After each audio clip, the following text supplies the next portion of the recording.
Ilustrador y creador de cómic originario de la Ciudad de México, Valerio Vega es egresado en diseño de la comunicación gráfica de la UAM Azcapotzalco y tiene más de 10 años realizando cómic e ilustración de manera independiente para diversos clientes en México y Estados Unidos. Entre sus trabajos más relevantes están los cómics coautorales Nostromo de ciencia ficción con Héctor Germán Santarriaga y A Puerta Cerrada con el colectivo Dosis, la saga Neurocongo para niños y niñas con Héctor Germán Santarriaga, Esteban Saldaña y Melesio Estrella, y los cómics históricos para la revista Muy Interesante Junior, así como su cómic autoral Val, su primera miniserie de 4 números, publicados en Nostromo Ediciones de 2013 a 2016. Entre sus proyectos están las ilustraciones para Hasbro y su línea Action Man, ilustraciones para Editorial Televisa, Notmutsa, entre otras editoriales, y entre sus gustos está leer, matar zombies, jugar Magic y tocar Guitar Hero. Fan de Pokémon, colecciona cómics, películas y también da talleres de cómic y enseña técnicas tradicionales y digitales en varias escuelas.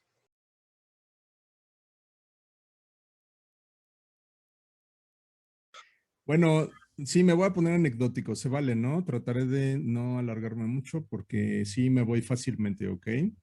Sí ubico con mucha exactitud cuáles fueron los momentos cruciales en mi vida en los cuales empecé a dibujar y a convencerme de los cómics.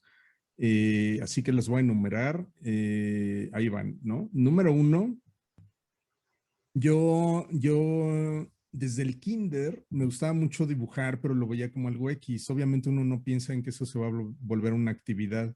Pero hubo una vez que enfermé gravemente, me parece que fue sarampión, viruela, algo así horrible, de esas cosas que todavía daban en los ochentas.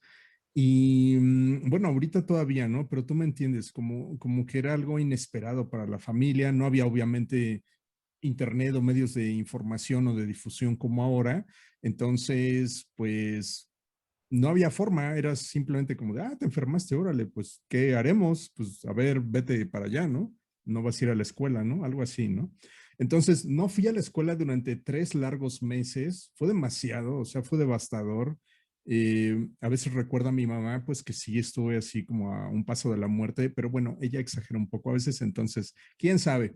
La cuestión es que recuerdo poco de eso, excepto la necesidad de rascarse en todos lados, pero después llegó la inevitable tarea y era una cantidad obscena de tarea, no puedo creerlo, o sea, era completar libros y libros y libros de tareas y cuadernos y cuadernos de todas las cosas que no se hicieron. Ahora 3 meses, no inventes, o sea, es demasiado. Entonces me pusieron a hacer tarea lo estúpido en cuanto me puse mejor, pero las tareas que me gustaban pues eran las de dibujar, ¿no?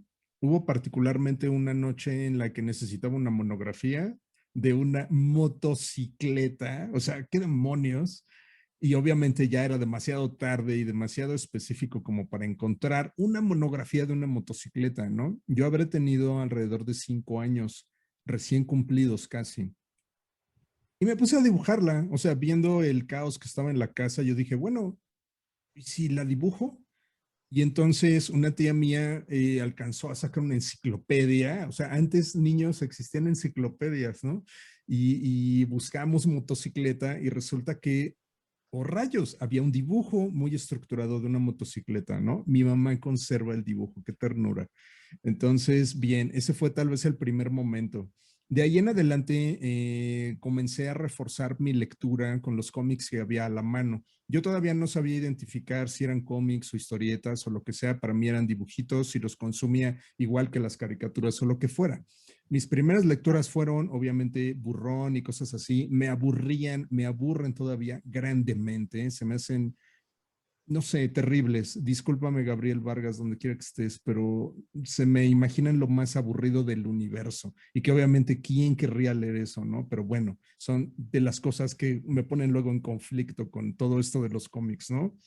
Entonces, bueno, pero yo no les tenía un odio malsano, o sea, de todas formas los leía y conozco a todos los personajes, a Gamusita, a los Burrón, obviamente, a Currutaco, o sea, incluso a los específicos, ¿no? El Conde, el chavito este que estaba con Gamusita y que siempre era un desobligado y que no hacía nada, o sea, me lo sé de memoria, por eso los odio.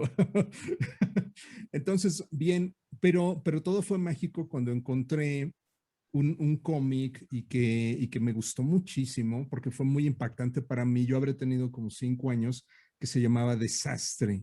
Y básicamente en cómics se narraban justamente eso, desastres. O sea, estaba desde el Maracanazo, estaba la guerra y la batalla de Cuautla, por ejemplo, me acuerdo mucho de ese. Y por supuesto, tiempo después, el sismo de 1985, ¿no?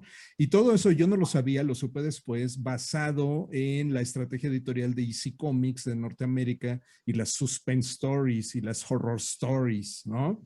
Entonces, eso se me hacía muy genial y me dieron una regañada cuando descubrieron que yo estaba guardándome esos comicitos para leerlos, ¿no? Porque obviamente pues yo era un chavito que no sabía nada, ¿no? Que todavía pedía permiso para ver la tele y de repente resulta que ya me echaba los de desastre, ¿no? Como si nada, ¿no? Pero me agradaron bastante porque había cierta veracidad del mundo en ese tipo de materiales y que obviamente yo no podía acceder.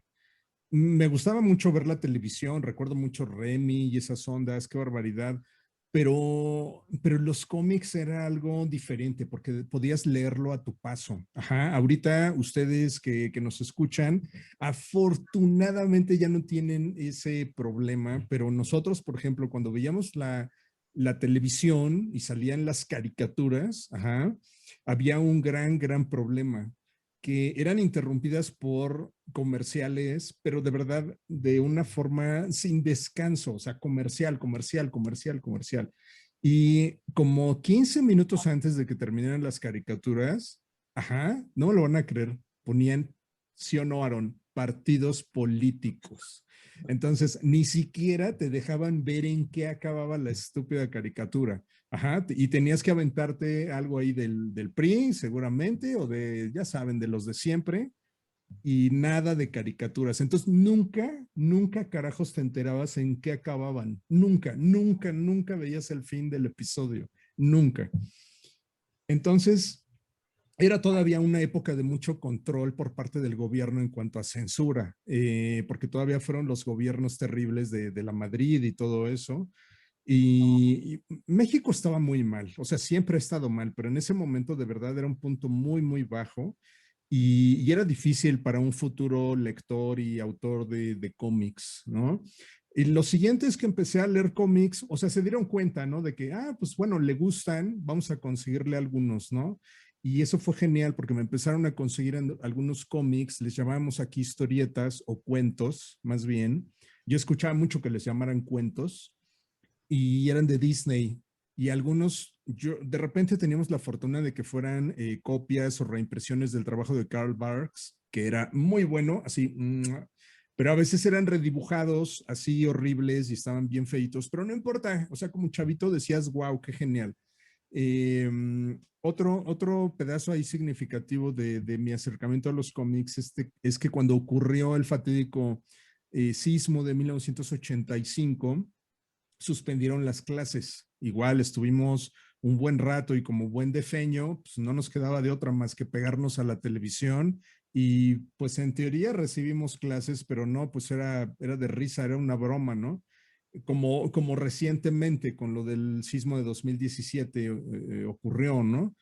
Y la pandemia y otras cosas. O sea, la televisión educativa ha tenido nobles esfuerzos, porque lo que hacía el Poli en televisión y todo, pues bueno, fueron buenos esfuerzos, ¿no? TV UNAM también son buenos esfuerzos, pero yo no sé por qué en esos momentos no les dieron o no había tal vez la infraestructura o las personas con el suficiente conocimiento. O sea, vaya, ni siquiera el sentido común de agarrar un libro de la SEP y decir, bueno, a ver, veamos qué están viendo ahorita, ¿no? De acuerdo al calendario escolar, ¿no? Nadie tenía esa información. Bueno, eso porque es relevante, porque realmente mi tarea que me ponía mi mamá a hacer era copiar cómics. O sea, me decía, pues, bueno, ¿te gusta dibujar, no? Pues cópiate cómics y le vas escribiendo.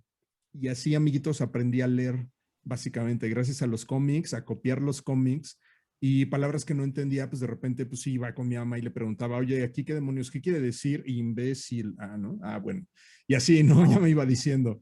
Ya me decían, no, no, no, esa es mala palabra, ya, así, ¿no? Pero siempre yo trataba de obtener estas lecturas así raras, ¿no? Interesantes. A causa del sismo, por eso lo mencioné, mi familia tomó la decisión de ir a vivir a San Luis Potosí.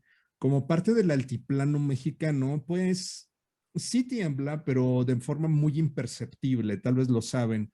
Entonces no se sienten los temblores y no hay ningún problema. Tal vez se dieron cuenta con lo que ocurrió en la ciudad en 2017 de lo que es vivir una tragedia a nivel ciudad de un sismo, pero para quienes lo vivimos en 1985, no, no, nada que ver, o sea, de verdad es digo, perdón por ponerles este pensamiento en sus mentes, pero es algo muy feo, por ejemplo, que la ciudad huela a muerto, ajá, toda la ciudad, toda la fucking ciudad, ¿no? Que si te vas a bañar o si abres la llave del agua para lavarte las manos, que apeste un montón a cloro, porque pues le echan toneladas de cloro porque pues todo está en un estado muy insalubre, ¿no? Y que la ciudad no funciona y todo. Entonces fue algo muy traumático como de feño. Entonces mi familia buscó algo de paz en San Luis Potosí y, oh sorpresa, San Luis Potosí desde esos tiempos ha sido una especie de capital de los cómics. Ajá. Pareciera que no hay las grandes cantidades, pero hay muchos autores que están por allá. O sea, digo, eh, por ejemplo, el Bachiller o Emi, junto con Vic Hernández, también estuve por ahí. Este, mm, Ricardo, ay, no me acuerdo ahorita cómo se llama, pero bueno, a lo que voy, digo, no los conocen, ¿no? Pero a lo que voy es que había mucha gente, una pandilla así como que muy genial que dibujaban y hacían cómics y todo eso. Yo los conocería ya después, en los primeros eventos de cómic en México, como Conque, pero lo que voy es que San Luis era una especie de lugar muy apacible, muy pacífico y mi actividad genial que yo hacía todos los fines de semana era tratar de que me compraran cómics para poder leerlos en la semana. Y es ahí donde empezó la pasión por los cómics. Posiblemente el punto de madurez ocurrió con dos cosas. Trataré de ya no extenderme tanto, pero es que soy muy anecdótico. Ajá. Uno fue que un buen día traía de regalo el cómic de Disney, el que yo quería, traía un cómic de Spider-Man, de McFarlane.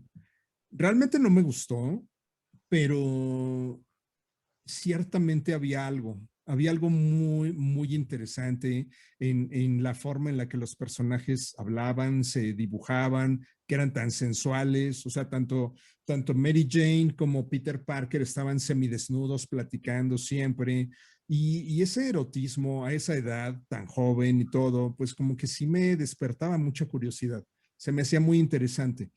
Ahorita ya no es muy bien visto ni muy bien aceptado, pero mi máximo siempre ha sido pues ese tipo de cómic, o sea, que tiene su carga de erotismo. A mí sí se me hace muy valioso, ¿no? Y sobre todo por el tipo de lectores que empecé a descubrir posteriormente, sobre todo, por ejemplo, de Europa, ¿no? O sea, por ejemplo, leer a Bilal o descubrir a Guido Crepax o incluso, o sea, cosas tan antiguas como de Barbarella o incluso a otros como Foster o como, pues los primeros cómics europeos posiblemente que conocí fueron de Spirit, de Asterix y Obelix, de Tantán, por supuesto. O sea, y se veían ciertamente muy diferentes. Me acuerdo que en el Sanborns era donde podías ver ese tipo de material, las revistas americanas, incluso tiempo después la heavy metal. O sea, heavy metal la encontrabas en Sanborns sin ningún problema. Y obviamente yo no sabía que había tiendas especializadas de cómic. En Estados Unidos existen desde los 70s, ¿no? Pero aquí en México, ¿no? Pues a lo más que llegaban, como inició así el Comic Castle, pues era en un tianguis tener una caja de cómics americanos y esa era la tienda especializada de cómics, ¿no? De hecho, incluso hoy en día México realmente, si somos muy estrictos, no tiene una gran cantidad de tiendas especializadas de cómic. Tiene distribuidores de Panini, tiene distribuidores de Televisa, pero eso, amiguitos, no son tiendas de cómics, solamente son distribuidores. Tú no puedes llegar a descubrir cómics a un Sanborns, porque básicamente pues es lo que venda Panini, lo que venda Smash. No te vas a encontrar ahí a Hideshi Ino, por ejemplo, ¿no? O a Uzumaki, o cosas así, ¿no? O sea, no, nada que ver, o sea, va a ser puras cosas muy seguras, ¿no? O sea, Naruto a montones, Goku a montones, My Hero Academia a montones, que son buenos cómics, no me malinterpreten, ¿no? Pero son muy inocentes, o sea, cuando ya descubres otro tipo de cosas, pues bueno, ya te das cuenta, ¿no? Watchmen en ese tiempo no se hubiera vendido. Ahorita pues ya es más bien un hito comercial, entonces Watchmen hasta por los codos, ¿no? Yo estoy seguro de que cada 3 meses pueden ver en un Sanborns una nueva reimpresión de algo que tenga que ver con Watchmen, ¿no? Porque ahorita ya es una franquicia. Pero bueno, y el punto más importante es la muerte de Superman. Eso creo, Aaron, que no podemos negarlo, ¿no? Fue interesante porque, o sea, salió en las noticias. O sea, Jacobo dijo, se murió el hombre increíble, ¿no? Y cosas así, ¿no? Hacían programas de cómics, ¿no? Nino Canún y esas ondas. Y ustedes no los conocen, estas personas, pero a lo que voy es que hubo un impacto. O sea, es como si ahorita saliera en la tele, ¿no? Así de que, ay, ¿qué creen?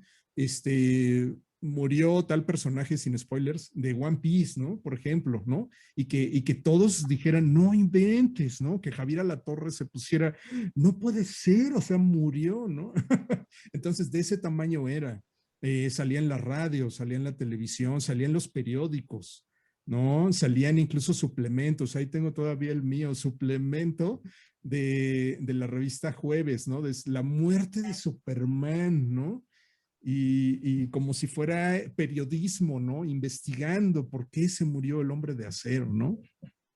Y bueno, en México si algo nos caracteriza es que somos muy exagerados. Entonces, no sé si en otros lugares en el mundo exageraran la muerte de Superman como nosotros, pero ciertamente toda una generación, me incluyo en esa generación, partimos hacia el cómic por esa justa noticia. O sea, fue algo así como rayos, o sea, no inventes, entonces, ¿qué pasa? O ¿qué demonios? ¿Qué está pasando? Esto se va a descontrolar. No sé qué nos despertó dentro de nosotros, pero de ahí empezó todo. O sea, empezaron convenciones, empezaron tiendas de cómic, empezaron autores independientes a autopublicarse, que eso ahorita ya es cualquier cosa. O sea, eso y comprarse unos chetos es lo mismo, ¿no? De fácil. Pero en ese momento no. O sea, era conseguir un montón de dinero, era ponerse a dibujar como estúpido e ir a una imprenta para que te entendieran que tú querías una revista, porque cómic no existía, o sea, esa palabra no se manejaba. Entonces les decías, no, pues una revista, un cuento, una historieta. Y obviamente ellos, porque eso pasó con Lulu Comics, por ejemplo, estos amiguitos de San Luis, el impresor decidía, es que tú quieres que tenga azul, pero ¿qué crees? Es que ahí nada más tengo rojo, lo voy a imprimir con rojo y le supervalía. Ajá. Y entonces todo el tiraje, 2,000 ejemplares, estaban rojos porque a la impresora sí se le pegó la gana imprimirlos, ¿no? ¿Con quién te podías quejar? Con nadie, porque para ti ya era de por sí un sueño hecho realidad que estuvieran saliendo los cómics de la imprenta y que tuvieran olor a nuevo y que pudieras regalarlos en la convención, porque inocentes como éramos, incluso regalábamos esos cómics o los vendíamos muy baratos, ¿no? Los Lulu Comics costaban como 2 pesos o algo así, o sea, ridículo. Nada que ver con ahorita, que ahorita cualquier chavito dice, ok, pero pues voy a abrir un coffee, voy a abrir un Patreon, voy a pedir donaciones, voy a hacer commissions. No, amiguitos, no teníamos idea de nada. Estábamos en ceros, estábamos más que verdes, estábamos... Y bueno, para contestar la segunda pregunta, que rayos, ya casi llevo 20 minutos contestando, perdona, Aaron, pero me ocurre mucho, ¿sabes? Yo creo que sí es crucial tanto hacer cómic como leer cómic, por una sencilla razón, en el formato que quieras. O sea, si quieres puede ser impreso, si quieres puede ser en línea, si quieres lo que tú quieras, ajá. Pero sí es muy importante porque, amiguitos, ocurre algo con los cómics. Son uno de los pocos medios que no tienen censura en el mundo, ajá, y que puedes hacer que pasen una gran cantidad de temas y que pasen y que nadie te esté molestando. En la época de inicios del siglo XX en México, se vivió una época de censura terrible. O sea, si nuestras leyendas del cómic ahorita son los Burrón y Calimán y Rolando Rabioso y ¿cómo se llama? Los super sabios y todos esos, o sea, los más ñoños de todo el universo, pues es porque el gobierno impedía que salieran otras cosas. Ajá. No había forma de hablar de ciertos temas. O sea, probablemente el primero en México que se atrevió, sépanlo amiguitos, pues fue Ríos, el que dijo, bueno, ok, va, o sea, yo me lo he hecho, o sea, sutilmente, tal vez con humor, pero yo voy a denunciar al gobierno y que hasta donde me he enterado, porque Gantús lo ha mencionado, pues eso le valió que 2 veces peligrara su vida de Ríos, o sea, el gobierno tal cual, eh, pues digo, detalles más, detalles menos, fueron hasta su casa a llevarlo al desierto de los leones para ejecutarlo.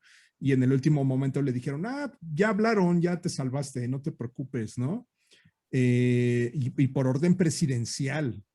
O sea, eso, miren, no es por quererme ver partidista, porque de verdad creo que soy el menos partidista de toda la existencia, pero por ejemplo es algo que ahorita el presidente, pues no sé si lo haría, y sobre todo de la forma tan contundente en que el PRI de los 70s actuaba, o sea, el halconazo, lo que ocurrió en Tlatelolco el 2 de octubre de 1968, o sea, eso era censura y es lo que vivíamos. O sea, ¿qué pasó con, tú lo sabes, Aaron, pero vamos a platicarles, ¿no? Lo de Héctor Germano Esterheld y sus compañeros. Llegó el gobierno de Argentina y secuestraron a Héctor Germano Esterheld, autor del Eternauta, y como sus hijas estaban con él, las hijas dijeron, no, pues el destino que él tenga, nosotras también lo vamos a tener. Y se llevaron a todos y los ejecutaron. Bueno, presumiblemente los ejecutaron porque nunca han querido decir qué hicieron con ellos. Después de más de 20 años, los altos mandos militares argentinos revelaron que lo que hacían era drogar a sus secuestrados y lanzarlos desde un avión hacia el mar, situado en el Inter hacia las Islas Malvinas. Y esa era la forma en la que los desaparecían, por cientos por viaje. Y eso hicieron con varios intelectuales, entre ellos autores de cómic, como Héctor Germano Estelgeld. Entonces, no, amiguitos, o sea, ahorita el hecho de que dibujen un Sonic, porque estoy hablando de alguien que conozco, de que dibujen un Sonic y que Webtoons les diga, te vamos a banear por dibujar a Sonic, eso no es censura, amiguitos. Sí, disculpen por reírme, no es por burlarme, pero es una risa nerviosa de felicidad porque ahorita, afortunadamente, podemos decir lo que se nos pegue la gana y hay libertad. Hay libertad de prensa, hay libertad de expresión. Webtoons te censura, vete a Tapas. Tapas te censura, vete a Tumblr. Tumblr te censura, vete a Twitter. O sea, nunca hay un lugar en el que ahorita te digan, no puedes hablar de eso y que incluso peligre tu vida, ¿no?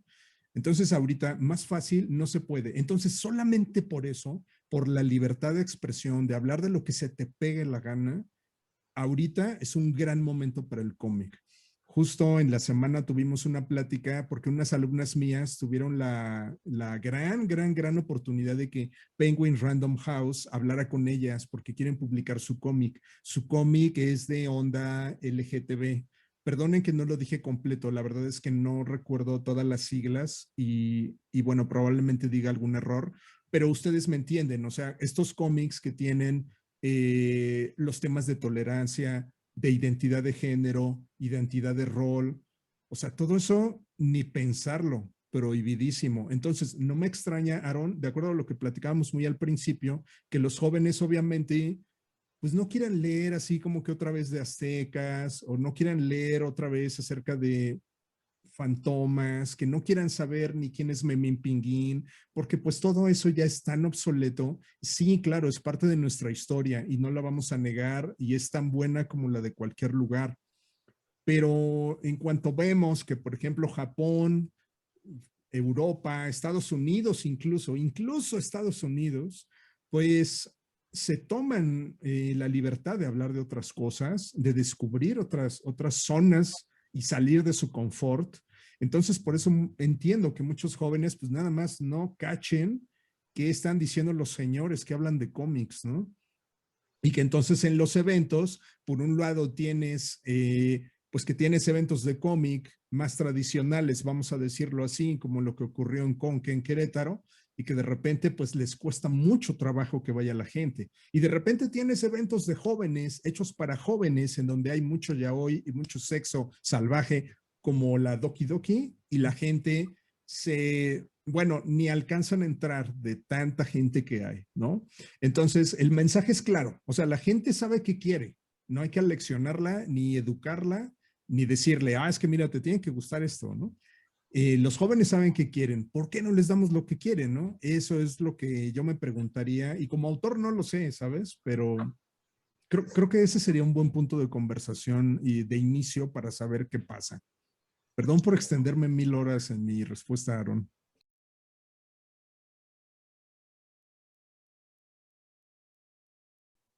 Ocurre que, para decirlo de mejor forma, quiero que recuerden las telenovelas.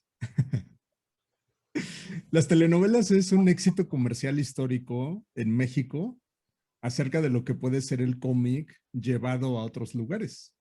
Iniciaban como argumentos de cómic, justo Editorial Argumentos, EDAR, publicaba guiones de Yolanda Vargas y de otros más. Bueno, no sé qué tanto otros más, todo lo acaparaba Yolanda, ¿no? Y salían como cómics e inmediatamente se hacía el trato para llevarlo a la radio o a la televisión. Y en la televisión se creó el formato telenovelas. Esa palabra, novelas, no es por lo literario, es porque viene del cómic. Entonces, en el cómic leías la novela como de forma económica. Recordemos la etimología de la palabra, novela viene del italiano, quiere decir que es algo nuevo, novedoso, novela, es decir, que no lo conocemos, que es nuevo, las nuevas aventuras de eso, esa palabra significa novela, ¿ok? Entonces, era más o menos la misma idea de drama, de amor, de desamor, de conflicto, de odio, pero nueva. Entonces, por eso es novela.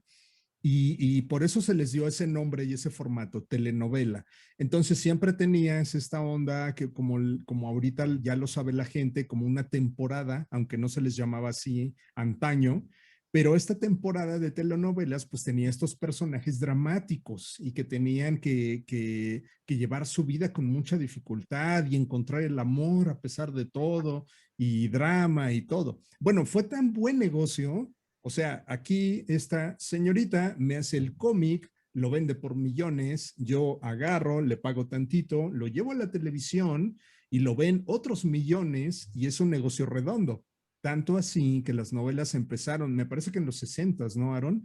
Y pues a la fecha, o sea, La Rosa de Guadalupe no es más que lo mismo, o sea, son argumentos telenovelescos y que se van actualizando de acuerdo al tema actual. Novela, ¿ok? Entonces, ¿a qué voy con todo eso? Y para contestar la pregunta, a que un gran fallo que tenemos como autores de cómic y que lo veo muy difícil que llegamos a tener un punto medio, es que no tenemos una disciplina editorial. Por ejemplo, lo que hace que la gente consuma manga es porque ya tiene un formato amigable que conoces, sabes todo y todo va a ser igual, va a costar más o menos lo mismo, tiene más o menos las mismas páginas. Cabe incluso, porque eso es importante, cabe incluso en el mismo mueble donde estoy poniendo otros mangas. Ajá. Y resulta que a lo mejor acá, es el autor que conoce y es amiguito del otro autor que yo ya compraba. Si pido en Amazon bolsitas para manga, hay y en descuento. Ajá.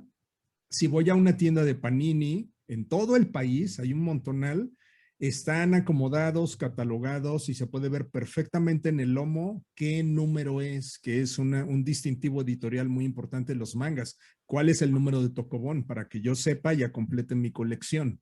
Ajá. En cambio, si yo pudiera mostrarles así el librero que tengo de cómics mexicanos, no se sabe qué es. Los lomos no se parecen en nada. No tienen información, no tienen fecha, no tienen número, no tienen editorial.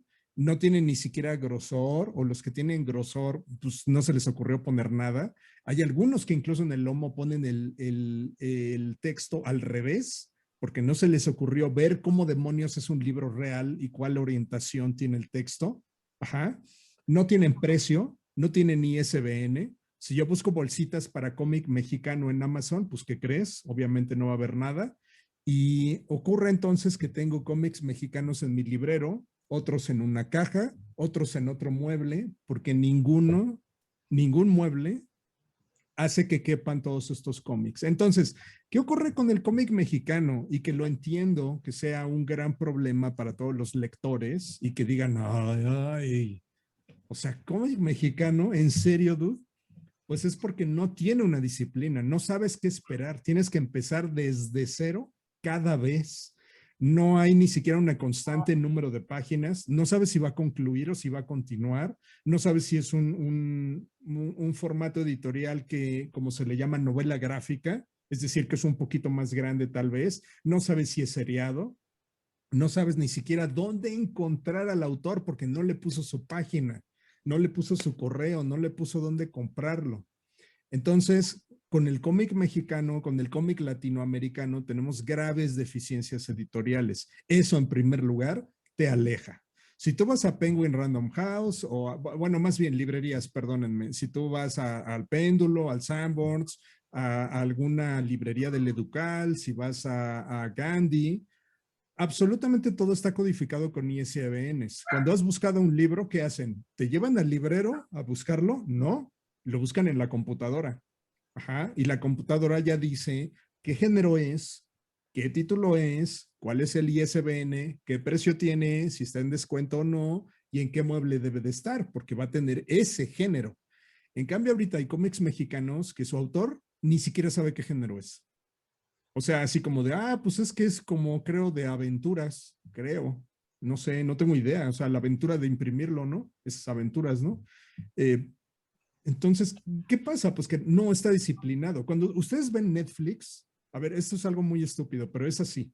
Cuando ven Netflix, alguna película que ustedes vean está con pantalla circular, obvio no. O sea, si acaso a lo mejor alguna película muy antigua estará en proporción 4:3, pero en general todas están en 16:9. ¿Cómo puede ser que todos los cineastas del mundo se pongan de acuerdo y digan, ok, vamos a hacer nuestra película en proporción 16:9 a 30 cuadros por segundo o a 24 cuadros por segundo? Vamos a ponerle audio, vamos a poner que ese audio sea estéreo. O sea, ¿cómo puede ser que todos se pongan de acuerdo, no? Y es lo que ocurre en el cómic americano y es lo que pasa en el cómic japonés. Si tú compras unas bolsitas de cómic de Ultra Pro en Amazon para cómic americano, le va a caber un Action Comics número 1 de junio de 1938 y le va a caber el Action Comics número de 1000 de junio de 2019, sin problemas. Ajá. Esa consistencia es lo que te hace fácil la lectura. Se han dado cuenta que en Netflix el formato de las series es muy amigable. O sea, si ves una serie, fácilmente te puedes adaptar a otra, porque tiene la misma duración, el mismo tipo de arco argumental, el cliffhanger cuando faltan 2 minutos para que acabe el episodio, y así hasta el final de temporada, que tiene aproximadamente de 5 a 10 episodios. Si todo sale bien, entonces próxima temporada tiene más episodios. En el cómic americano es lo mismo, o sea, una saga, ¿no? Aarón tiene 12 números. ¿Por qué 12 números? ¿Por qué nada más se les ocurrió el 12 es de buena suerte? No, son los meses del año. Entonces una serie se publica por un año y entonces cada número corresponde a enero, febrero, marzo, etcétera. Y entonces cada uno de estos cómics tiene de 22 a 28 páginas de arte, estrictamente. No importa si es Los Nuevos 52, no importa si es Long Halloween, no importa si es Dark Knight Returns, no importa si es Watchmen, no importa si es Days of Future Past. Bueno, ya me entendieron. Entonces, si hay un formato, si hay una disciplina editorial, pues tus lectores más fácilmente acceden a otros títulos nuevos. En México, es bien dicho. No, nunca fue tan genial decir esto, de chile, de mole y de pozole. No hay un solo cómic igual, no cuestan igual. no sabes a un evento cuánto dinero llevar porque no tienes idea. En una mesa te regalan 2 por 10 pesos, en la otra mesa cuesta 400 y entonces no tienes idea. O sea, en una mesa se te acaba tu dinero porque no lo puedes administrar. En cambio, si fuéramos a una convención en Estados Unidos, todos los cómics, escúchenlo bien, tienen un aproximado de $5.99. Ajá. Un manga, ¿cuánto cuesta? Alrededor de 180 pesos, poquito más, poquito menos, y eso va a costar en todas partes. Si ya es un manga un poquito viejito o un poquito menos de páginas en el tocobón, a lo mejor 130, 140 pesos. Pero tú no vas a llegar a una tienda de Panini y decir, oh rayos, no tengo idea cuánto cuestan. No sé ni qué me voy a llevar porque quién sabe qué encuentre, ¿no? Mira, te voy a contar mi experiencia. Justo pensaba, como estás comentando, y me di cuenta de que a la mala, de que no. Hacíamos unos cómics cuadrados bien bonitos, los de Nostromo ediciones, de 20 centímetros por 20 centímetros. Me encantaban, bien bonitos. Modestia muy aparte. Ajá. ¿Sabes qué hacían con ellos en todas, de verdad, todas las tiendas de cómics en las que distribuimos? Los escondían. ¿Sabes por qué? Porque no cabían en los exhibidores. Ya, es eso. Ok.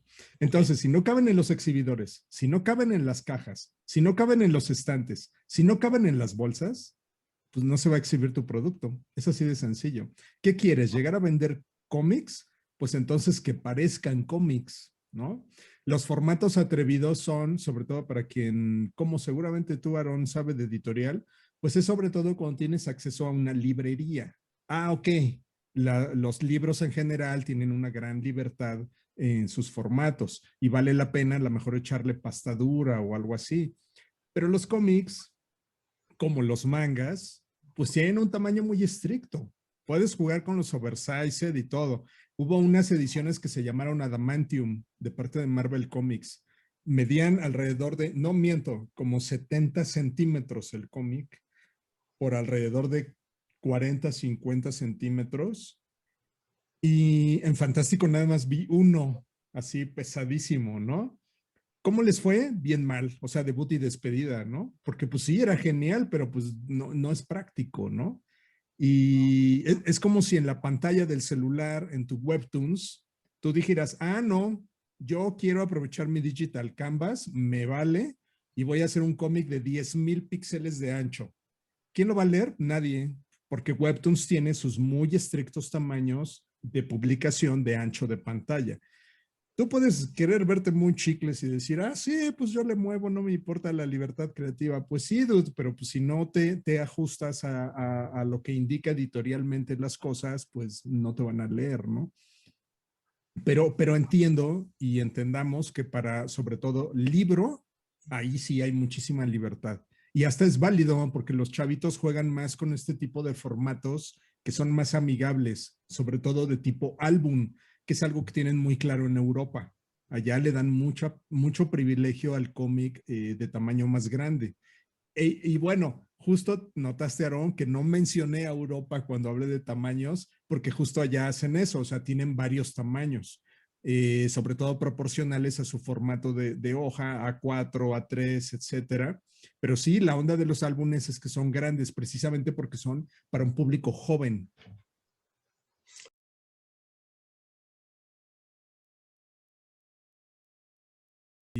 Y sí, por lo menos de modo personal, Fran y yo seguiremos haciendo cómic, lo seguiremos haciendo bien. Eh, y por supuesto que desde nuestro espacio, pues tratar de hacer la diferencia, ¿no? Yo lo voy a confesar, a mí la verdad las causas sociales no me llaman, sobre todo porque no me he sentido identificado con México en muchos aspectos. Todo lo que a mí me gusta de cómic, todo está afuera. O sea, ahorita me costó trabajo decirles qué cómic mexicano me gustaba porque no me gustan mucho ni siquiera mis cosas. Ajá. Porque me sigue apasionando más y consumo más lo de afuera. Afuera hacen cosas tan interesantes porque no tienen nuestras preocupaciones, ¿no?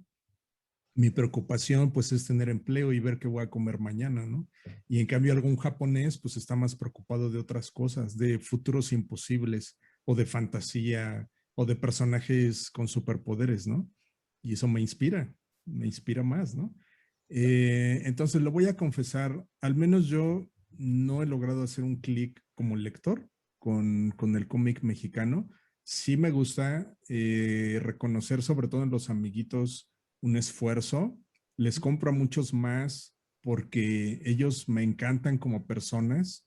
Sus cómics a veces no tanto, pero los veo y digo, no inventes, sí, es que hay que apoyarlo. O sea, es mi amiguito, quiero tener algo que él hizo o que ella hizo. Quería aproximarme por el lado de lo editorial porque sé que es de donde más fallamos y que estoy seguro de que simple y sencillamente si tuviera un mejor formato, pues la gente se dejaría convencer más fácil. Pero ahora que lo mencionas, es difícil, ¿sabes? Porque aunque he leído mucho cómic, realmente yo considero que yo no soy un buen lector de cómics, ¿sabes? Y todavía me cuesta trabajo, por ejemplo, leer cómic digital. Tengo muchísimos, tengo una gran biblioteca de cómic digital, de todo, desde escaneados, descargados. En Webtoons sigo varios. No hay mucho, la verdad, de cómic mexicano de dónde escoger en Webtoons todavía, pero hay varios, sigo algunos. Se me hacen increíblemente difíciles de leer, no estoy acostumbrado. Justo, perdón, un comercial cultural, justo hablaba de eso hace como, bueno, unos meses, de que nosotros hemos dependido de la paginación, porque el cómic nació como apoyo editorial de lo que ya existía antes, que era la revista. Alrededor de 1850 se trató de copiar ese formato y con lo de la grapa y todo eso, pues como que quedó sentado y son las bases. Pero lo digital es casi otro medio, o sea, se lee parecido, claro, pero es una revolución en el cómic que no había ocurrido en más de 100 años. Entonces, obviamente, pues la lectura es muy parecida, pero pues tiene sus diferencias, ¿no? Los cómics que a mí me gustan en particular me llegan, por supuesto, que por la vista. Tengo una gran cantidad de cómics que no he leído, pero que se ven increíbles, que se ven geniales. Así es justamente como llegué a leer grandes cómics como Metabarones, como, bueno, no son propiamente cómics, pero algunas cosas de Luis Rollo, de Lucio Parrillo, de Fraceta, obviamente. O sea, que tan solo con la imagen dices, órale, o sea, aquí está pasando algo, quiero enterarme de esto, ¿no? Y que es parte de esa libertad que les decía, la libertad no es solamente de discurso, la libertad es obviamente también visual, en la escritura, en las cosas que dices. Hay una anécdota bueno, no sabía muy bien si mencionarla al principio, pero ahorita la voy a mencionar, que en la preparatoria yo era un bully, ¿tú crees, Aarón? Y como buen bully que era, molestaba a mis compañeritos. Y yo tenía un compañerito que una vez sacó un cómic, no sé para qué lo sacaría, obviamente para presumirlo, supongo, pero lo que no esperaba es que yo como bully le quité su cómic en medio de la clase, estábamos en el salón, obviamente si nos descubrían, pues adiós cómic y nos iban a castigar, ¿no? Yo le quité su cómic y empecé a verlo así con mucho desdén, así como para molestarlo, pero rayos, o sea, tuve que detenerme así de plano y reconsideré todo. O sea, de hecho, se va a oír muy ñoño, pero bueno, reconsideré mi posición de bully del salón porque resulta que ese cómic fue nada más y nada menos que Kingdom Come. Yo no conocía el trabajo de Alex Ross, no sabía que existían cómics pintados, tenía noción de algún cómic europeo que se veía más pintado, pero pues yo estaba todavía muy joven como para tener un background cultural muy grande, ¿no? De los cómics. Y entonces, bueno, me puse a ver rápidamente el cómic y fue maravilloso porque es justo esta parte donde Shazam se va a enfrentar contra Superman y son los seres más poderosos de la Tierra. Y mientras el Gulag está cayendo a pedazos y todos los héroes se están matando entre sí, y viene la bomba atómica que lanza el gobierno para matar a todos los superhéroes. Y bueno, ya no les digo más, amiguitos, espérense hasta que salga en Netflix o algo así. Pero bueno, a lo que voy es que el arte, para quien conoce algo de Alex Ross y si no, googleenlo, aunque sea tantito, pues es impresionante porque es un estilo realista, de academia. Él mismo lo ha dicho muchas veces. Y su mamá es pintora igual. Entonces, tuvo justamente eso que muchas veces en México nos falta, esa, vamos a decirle así, Aaron, esa paternidad cultural. Es decir, alguien ya sea un autor, alguien que admires, no necesita ser alguien cercano, pero alguien que digas, ok, o sea, yo quiero ser así. O sea, ¿cuántos jóvenes ahorita quieren ser como Kentaro Miura o dibujar páginas como las de Berserk? Y en cambio, cuando nosotros como mexicanos volteamos a ver y decimos, Jule, o sea, estoy entre Memín y los Burrón, válgame, no quiero parecerme a ninguno de estos. Ajá, ese es el problema, ese es el inconveniente que tenemos. Entonces, para alguien que no sabía mucho de muchas cosas y de repente esto que te late, que son los cómics, y ves el trabajo de Alex Ross, sí fue así como de fucking shit, o sea, ¿qué está pasando? Entonces, ¿qué creen que hice, amiguitos? Tiene final feliz. Le dije a este sujeto, que por cierto, pues pobrecito, y lo voy a decir de una forma que tal vez suene muy injusta, pero pues sí tenía toda la pinta de nerd, todavía más que yo, amiguitos. Él era pues gordito, muy blanco, muy rosadito, con cachetitos rojitos y todo, y siempre oliendo como a talco o algo así, con sudor, así medio raro, todavía como aniñado, ¿no? A pesar de que ya estábamos en prepa. Y por eso todos lo molestaban, y incluido yo, no lo voy a negar. Pero cuando ocurrió esto del cómic, yo se lo regresé, me disculpé, le dije, oye, ¿sabes qué? Perdóname. O sea, de verdad no tenía idea, pero por favor dime dónde conseguiste esto. Y entonces él, o sea, con todo lo que lo molestábamos, resulta pues que todavía tenía una parte de bondad en sí mismo y me dijo, ¿sabes qué? Sí te voy a llevar. Y fue así, amiguitos, como conocí a su mamá. No, no es cierto. Fue así como conocí, perdón, es que me acordé del programa. Fue así como conocí el Comic Castle, la tienda más legendaria de cómics de la Ciudad de México.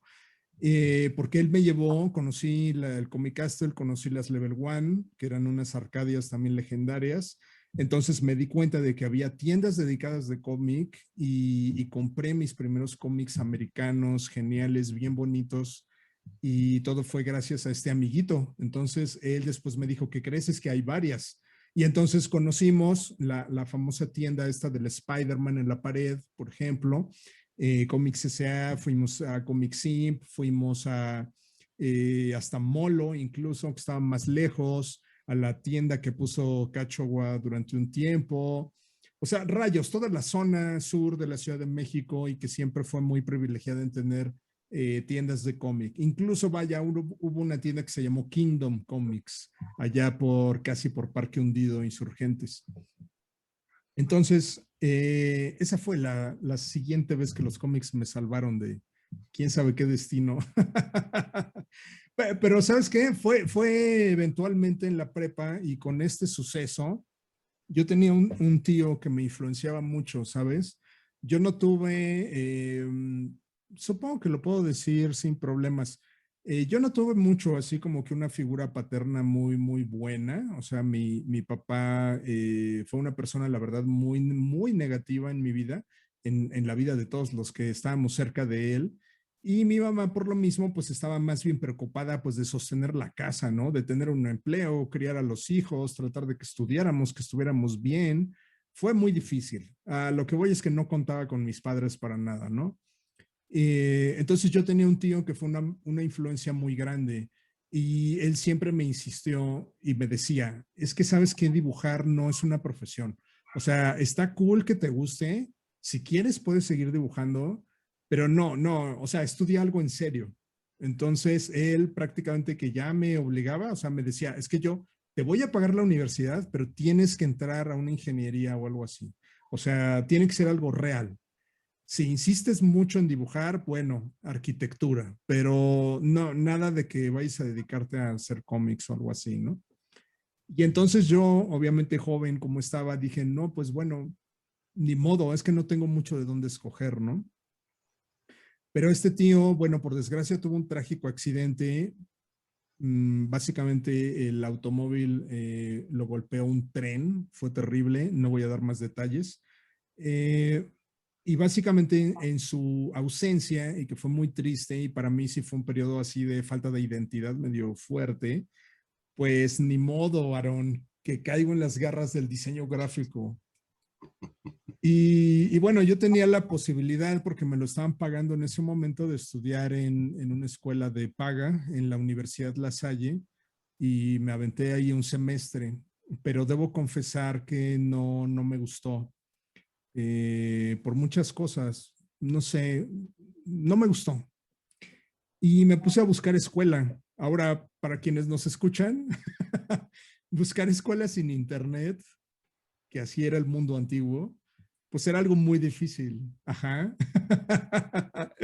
Y bueno, por azares del destino di con la UAM, la Universidad Autónoma Metropolitana.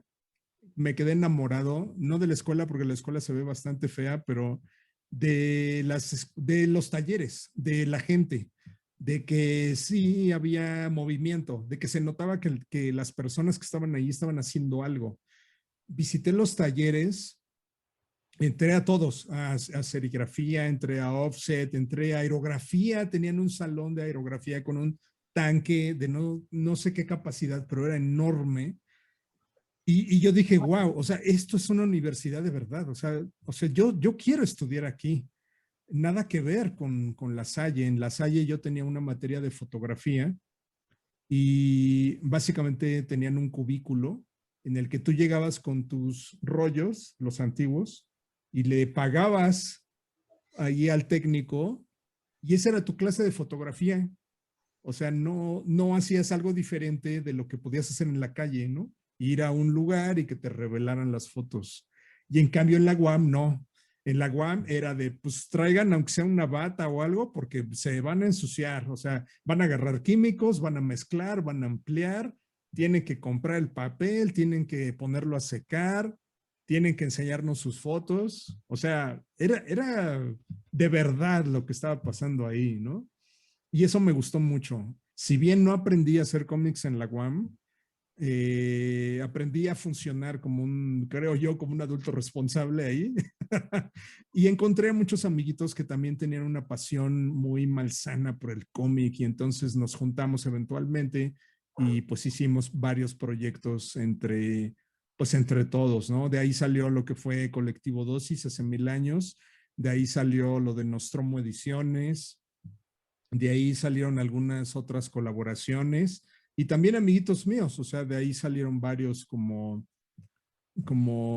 Víctor Vega, como este HG Santarriaga, como este Serafín, Tevin, muchísimos, o sea, de verdad, por unas cuantas generaciones igual, bueno, no, no tan cerca, pero pues también es egresado de ahí Humberto Ramos. Entonces, sí, sí estoy muy a gusto de esa decisión. Fue un gran golpe de suerte. Y a veces necesitamos eso, ¿eh? Para decidir si los cómics son o no un camino, necesitamos como, voy a decirlo así, como tropezar con la gente adecuada. Porque sí, hacer cómics es algo accidentado en México.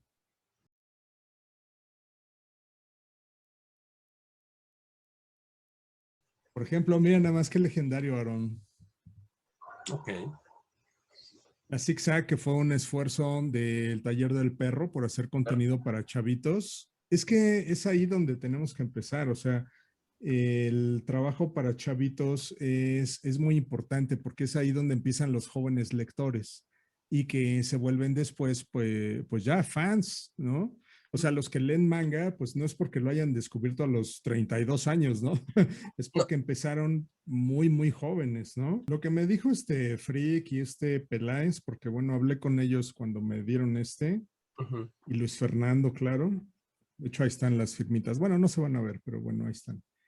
Pues es que no les gustó el proyecto, que ¿No no les se gustó a quién? vendió, que lo terminaron regalando, les Ok. valió, y pues que nadie se quería responsabilizar, ¿no? Ya sabes, distribuir, de vender, de los dineros, ni siquiera querían responsabilizarse en lo editorial, o sea, así como de que, oigan, pues ¿cómo ven si le continuamos? Y ya alguien les decía algo así como, ah, ¿y quién te puso de jefe, no? Y cosas así, ¿no? Entonces, que ese es también el otro cáncer que hay en México, ¿no? Los grupos creativos. Y que al menos Webtoons como que lo que te va obligando, pues es que trabajes solo, que finalmente parece ser que es la solución. Una gran cantidad de gente alrededor del mundo mejor pues prefiere pues trabajar solos, descubrir solos cómo es y pues ya con eso, ¿no? Ok. Por ejemplo, estamos viendo aquí un libro, ya va por el tercer volumen y tiene otros 2 o 3 libros publicados, pues lo de Ale Gámez, creo que todos lo conocemos, muy bonito. Ale Gámez es una autora muy genial, me agrada bastante lo que hace. Y es lo mismo, o sea, ella en vez de seguir los pasos de alguien, pues simplemente agarró y dijo, bueno, pues es que hay cosas que quiero decir y en el medio del cómic se pueden decir y ya. O sea, de hecho, muy seguramente les habló de eso, de que ella pues, sigue sin tener mucha idea de esto, cómo deba de ser. O sea, solamente digamos que lo disfruta hacer de esta manera y pues ya, ¿no? Pero eso es lo admirable, o sea, también ver la pasión que tiene alguien en desarrollar sus cosas. Eso es genial, porque cuando escucho alumnos o amiguitos y que empiezan diciendo, ay, es que tengo una idea como de hacer algo como de superhéroes, hijo, no, ya hasta me dan vuelta los ojos, así como de, ay, no. Porque resulta pues que solo quieren copiar, o sea, no quieren descubrir cosas nuevas, no tienen una voz propia, ¿no? Luego, por ejemplo, este lo agarré para mostrarlo ahorita porque está cosido a mano, o sea, tiene ahí incluso sus cosidos y pegados a mano, es un fanzine, pero es algo muy, muy genial de mi amiguito Laloide, ajá, de su colección de libros Worst Seller, es decir, las peores ventas, ¿no? Sí, pero me gusta mucho, mucho su gráfica. Ok. Y lo mismo, su pasión, o sea, le pone pasión y es eso. ¿Ok? Fueron dos por uno. Ok. Muy bonito. A ver, otros más. Este me gusta mucho, pero es para niños un poquito más grandes. No vamos a ver nada así raro, pero sepan que esto no es para chavitos. Ajá. El trabajo de Sergio Neri. A él yo lo conocí porque colaboramos durante muchos años en Editorial Televisa para la revista muy interesante Junior. Él haciendo ilustraciones sueltas, yo haciendo los cómics y pues es bastante popular, me gusta mucho lo que hace también, pero sí, él no es alguien para chavitos, ¿eh? Así que aguas si lo visitan. Tiene su webtoons, el cual es muy popular, tiene alrededor de unos, eh, bueno, no me acuerdo el número exacto, pero los likes de cada vez que él entrega ya son miles. O sea, eso está bastante bueno. Luego este es un proyectín de los que luego aparecen, desaparecen, en el que colaboré, que se llamó 32 superhéroes mexicanos. Básicamente son 32 casos de éxito de personas con algún impedimento así muy fuerte. Por ejemplo, yo hice una ilustración, no sé si la vaya a encontrar, de un caso de un músico, pero pues que no tenía manos, no tenía brazos, porque pues tuvo un accidente, ¿no? Entonces, eso no le impedía para nada hacer música y entonces nosotros teníamos que convertirlo como en pues como en un superhéroe, ¿no? Y se distribuyó en todo el mundo esto. ¿Quién Ah, lo miren, sí hizo? lo encontré. Este es el que hice yo. Ah, ah, De qué editoriales? Pues no tuvo editorial ni nada, nada más salió, o sea, se imprimió y ya. Le pusieron aquí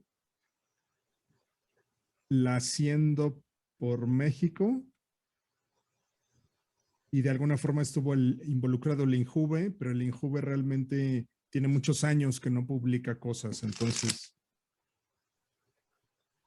este también es muy bonito, recién lo imprimieron en inglés, Piel de Cebolla de Edgarcito. Es probablemente de los mejores autores. Cuando me preguntaste y que te fijaste que otra vez no te lo contesté, los trabajos que se me hacían meritorios o algo, probablemente el trabajo de Edgarcito tenga esa connotación. Hace un trabajo muy personal, muy fácil de leer, muy amigable. Su trabajo también muy, muy bonito.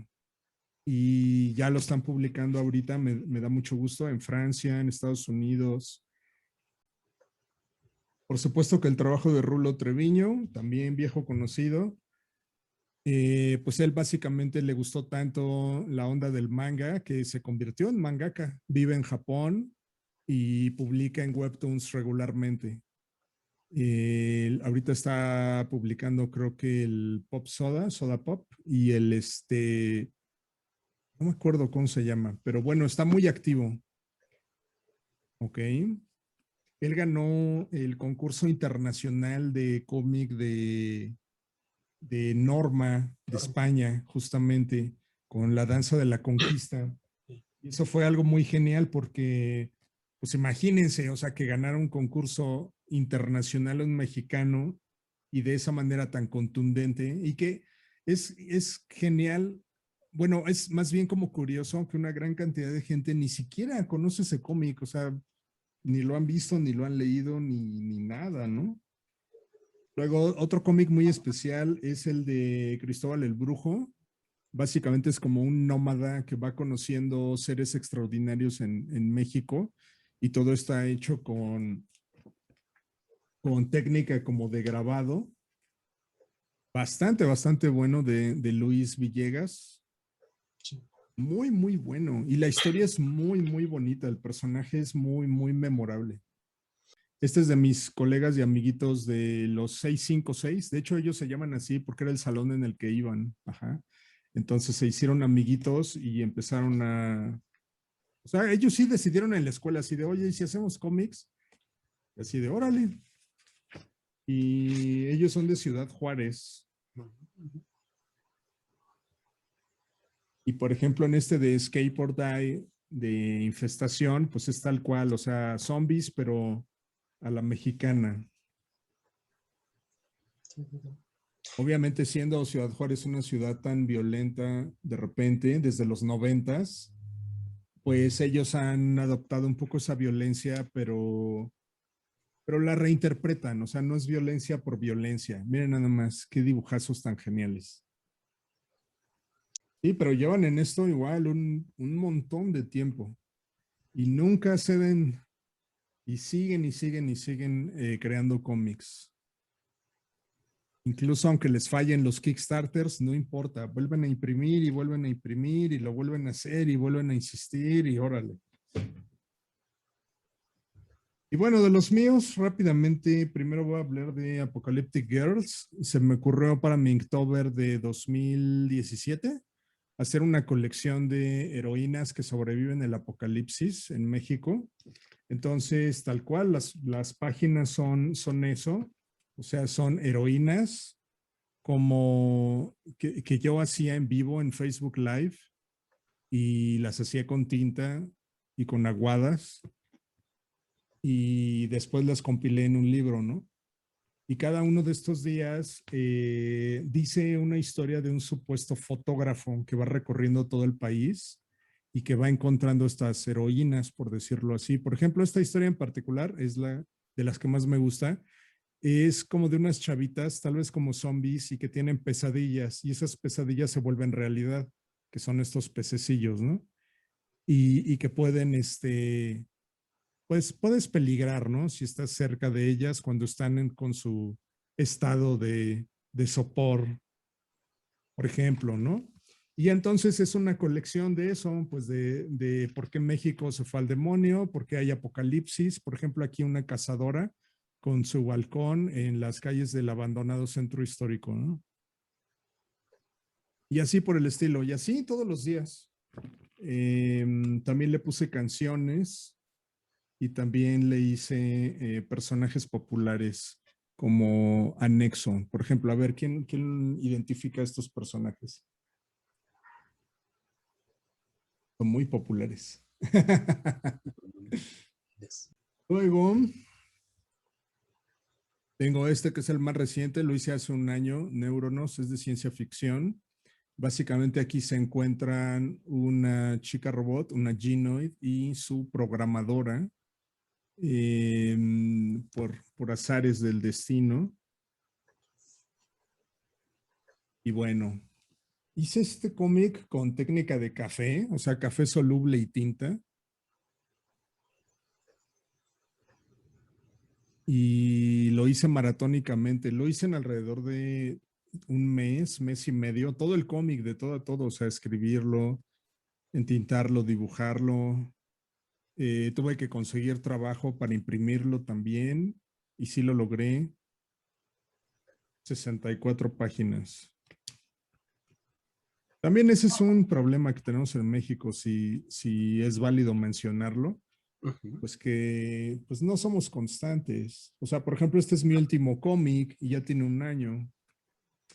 Entonces es así como de dude. O sea, puedes decir que pandemia y lo que sea, pero pues, o sea, si vamos a lo que es, pues no Pero debería de ser tan tardado, ¿no?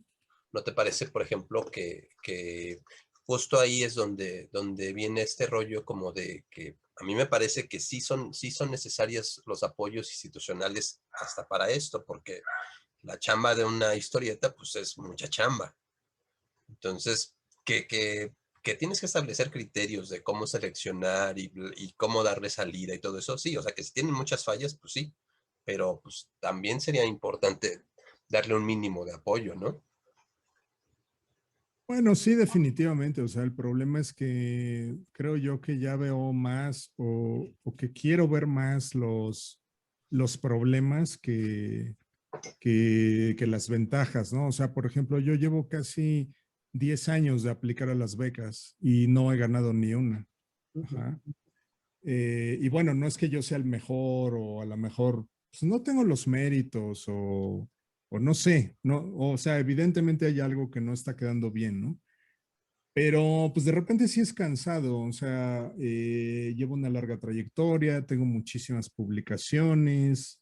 eh, en mi propuesta que hago siempre que meto mis documentos, pues siempre está todo como lo piden y con tiempos que son realistas, sin hacer promesas falsas o vacías y que yo sepa que no funcionan. No, no, para nada. Al contrario, funcionan y yo sé que funcionan porque ya lo he hecho muchas veces. O sea, todo esto, por ejemplo, este cómic que les estoy enseñando, lo editamos, lo creamos Fran y yo. Fran es mi editora. Por cierto, creo que ahí anda. Hola, Fran. iPhone Fran. Y pues decidimos hacer un Kickstarter para financiarlo y tomamos la responsabilidad de hacerlo y llevarlo a buen término y que tuviera éxito. Y lo hicimos. Es decir, no fue en ningún momento una promesa vacía, en ningún momento fue así como de, pues ya no me resultó, ya no lo voy a hacer, ¿no? No, en ningún momento. O sea, siempre dijimos, esto lo tenemos que hacer, tiene que salir bien cuidado, bien curado, bien editado. Hicimos también traducciones, esto se tradujo al inglés para poder hacer venta de copias digitales, las cuales tuvieron incluso más backers en Kickstarter que los amiguitos mexicanos, ¿tú crees? Y eso también nos dejó muy en evidencia lo que ya sabíamos, pues que en otros países nos llevan gran ventaja en consumir contenidos digitales y darles el valor que se merecen. O sea, por ejemplo, en Estados Unidos, ellos creen que un cómic debe valer lo mismo digital que físico. Y es algo aquí que en México no. O sea, te dirían no, no, no, no, no, no, no. O sea, tiene que ser regalado, es digital, ¿no? Y eso, híjoles, lo veo muy, muy difícil que vaya a cambiar en México en el futuro inmediato, ¿no? Órale. Pero sí, tal cual, de hecho ahí está mencionado, ¿no? Kickstarter. y lo logramos, ¿no? Entonces también está bien hecho, o sea, tiene bien su lomo, el gramaje es el correcto, 64 páginas a color, el acabado brillante, como ven, en algunas zonas nada más. Y este es Barniz a registro. específicamente para chavitos. Y también no lo hicimos de la nada, o sea, para crear este, yo trabajé más de una década en publicaciones de chavitos, porque yo colaboré para la Big Bang, colaboré para la revista Nick, colaboré para la Eres Niños, colaboré para 15 a 20, o sea, con toda esa experiencia, pues yo armé ya el proyecto editorial y fue por eso que el Kickstarter pues también tuvo como, o sea, no, eso no nos aseguraba el éxito, pero por lo menos era muy directo, que luego eso no ocurre, o sea, como que nada más esperan muchos autores así como de, ah, pues soy yo, cómprenme, apóyenme en mi Kickstarter y luego fracasan, no puedo creerlo. No sé si viste que el Kickstarter de Quintero, quien se me hace un referente, alguien súper admirable y súper profesional, pero pues simplemente agarra y dice, pues dónenme, ¿no? Ahí está el Kickstarter. ¿Y qué pasa? Fracasó rotundamente, ¿no? Sí, sí, sí, No, sí. no es que yo le deseara eso o que fuera a pasar y que yo supiera qué iba a pasar. No, no, no, no, no. Pero vaya, o sea, que la buena suerte te encuentre porque estás preparado, ¿no? No, no que nada más esperes que las cosas funcionen de alguna forma mágica y ya, ¿no? Pues yo que me considero tal vez de entre los más comerciales de mis colegas, en el sentido del tipo de cosas que me gustan o que hago. Pero pues como les comentaba hace ratito, o sea, de repente agarrar de la nada y decir, ah, pues me voy a hacer un cómic, pero lo voy a hacer con café soluble, tal cual. Me compré mi bote de Nescafé y me puse a hacer mi cómic. ¿Ah? Es café soluble. ¿Eso en qué cómic lo han visto? Y es parte de esa, pues de ese aspecto salvaje del cómic en México.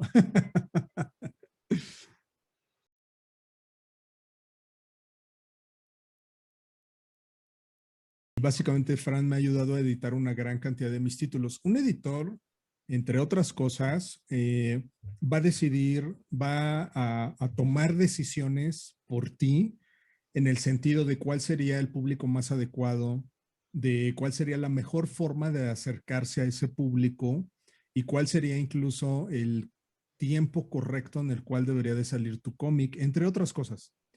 Entonces, todos esos aspectos de los que hablamos al principio, por ejemplo, de formato, de tamaño, número de páginas, que si es a color o no, etcétera, todo eso el editor lo va a decidir. Y entonces ya tú como artista ya solo te preocupas de la historia, del arte, o sea, de lo que atañe a tu talento.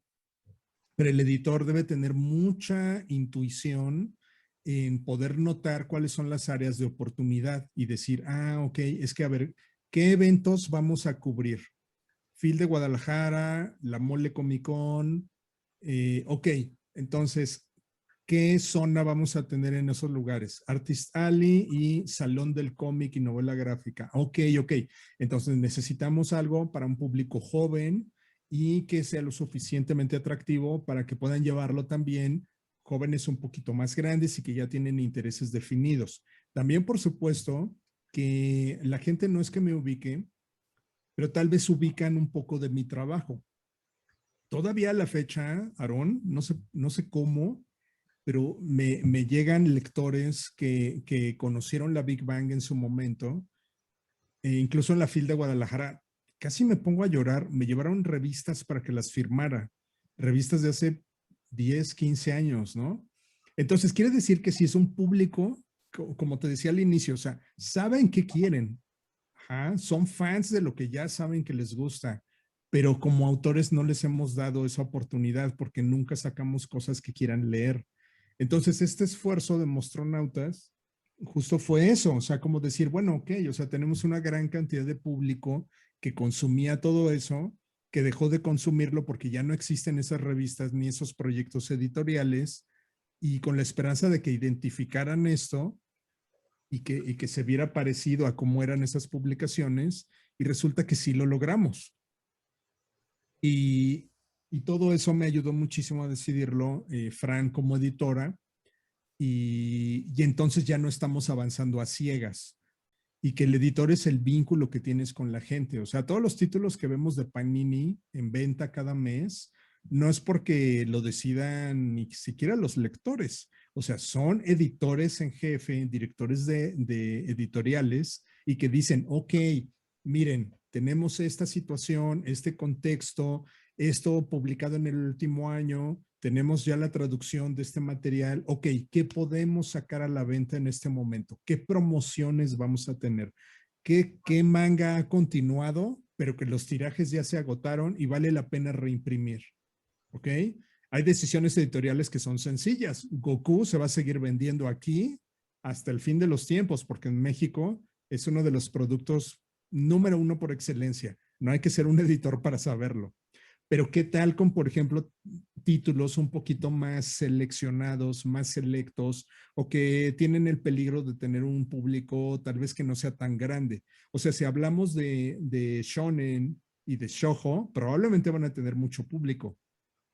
Pero si empezamos a especificar y hablamos de bishoujo o de otro tipo de géneros que son más seleccionados y que necesitan una curaduría, un editor es el que lo hace. Definitivamente, sí, sí es crucial. Y bueno, por fortuna, insisto, Fran aquí presente y yo, pues hicimos buena mancuerna en ese sentido. Ya llevamos colaborando alrededor de 5 o 6 títulos y estamos preparando algunos más. Nos detuvo un poco la pandemia, ¿no? Como comprenderán.